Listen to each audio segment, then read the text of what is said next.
ராமின் லீலா, Rio, vartika இவங்களாம் நடிச்சு ராமச்சந்திரன் கண்ணன் அப்படிங்கிற ஒரு டெபியூட் டைரக்டர் டைரக்ஷன்ல இப்போ ரீசெண்டா தியேட்டர் ரிலீஸ் ஆன ஒரு லவ் பிளஸ் ஒரு காமெடி டிராமா தான் இந்த ராமின் லீலா. படத்தோட ஸ்டோரி என்ன அப்படின்னா, ரியோ வந்து ஒரு அன்லக்கி பாயா இருக்கிறாரு. அவருக்கு வந்து லவ்வே செட் ஆக மாட்டேங்குது. சரி, மேரேஜுக்கு அலைன்ஸ் பாக்குறோம், ஒரு அரேஞ்ச் மேரேஜுக்கு ட்ரை பண்ணா கூட அதுவும் செட் ஆக மாட்டேங்குது. ஏஜ் பார் ஆகிக்கிட்டு இருக்கு. அப்படிங்கிறப்ப ஏதாவது ஒரு பொண்ணை கல்யாணம் பண்ணணும் அப்படிங்கிற ஒரு ப்ரெஷர்ல அவர் இருந்துகிட்டு இருக்காரு. அப்படி இருக்கிறப்ப ரொம்ப ரேண்டமா வர்த்திகாவை பாக்குறாரு. அவங்களும் இவரை பார்த்து 2 பேருக்கு இடையில காதல் வந்துருது. இவங்களோட லவ் லைஃப் வந்து ரொம்ப ஹாப்பியா, ரொம்ப என்ஜாய் பண்ணி அவங்களோட லவ் ஜேர்னி போய்கிட்டு இருக்கு.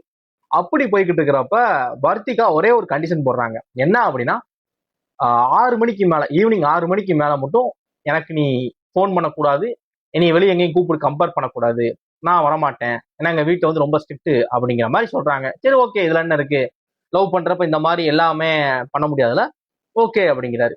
சரி, 2 பேரோட காதல் தெரியவும் 2 ஃபேமிலியுமே மேரேஜுக்கு ஓகே அப்படிங்கிற மாதிரியான ஒரு சுச்சுவேஷனுக்கு அரைவ் ஆகுறாங்க. அப்படி ஆனப்ப கூட வர்த்திகா 6 மணிக்கு மேல வெளியே வர யோசிக்கிறாங்க.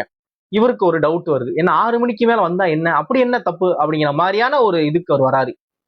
6 மணிக்கு மேல ஏன் வர்த்திகா வெளியே வர மாட்டேங்கிறாங்க, அதுக்கு பின்னாடி இருக்கக்கூடிய அந்த ரகசியம் என்ன, இந்த லவ் வந்து மேரேஜ்ல முடிஞ்சா, இந்த காதல் கல்யாணத்துல முடிஞ்சா முடியலையா, இவரோட கல்யாணம் நடக்கிறதுக்கு இடையில நடக்கக்கூடிய கலாட்டாக்கள் என்னென்ன அப்படிங்கிற ஒரு பக்காவான ஒரு லவ் பிளஸ் காமெடி டிராமா தான் இந்த ராமின் லீலா. படம் பெருசா எந்த இடத்துலயுமே போர் அடிக்காது. நீங்க நல்லா என்ஜாய் பண்ற மாதிரியான ஒரு படமா தான் அந்த படம் நிச்சயமா இருக்கும்.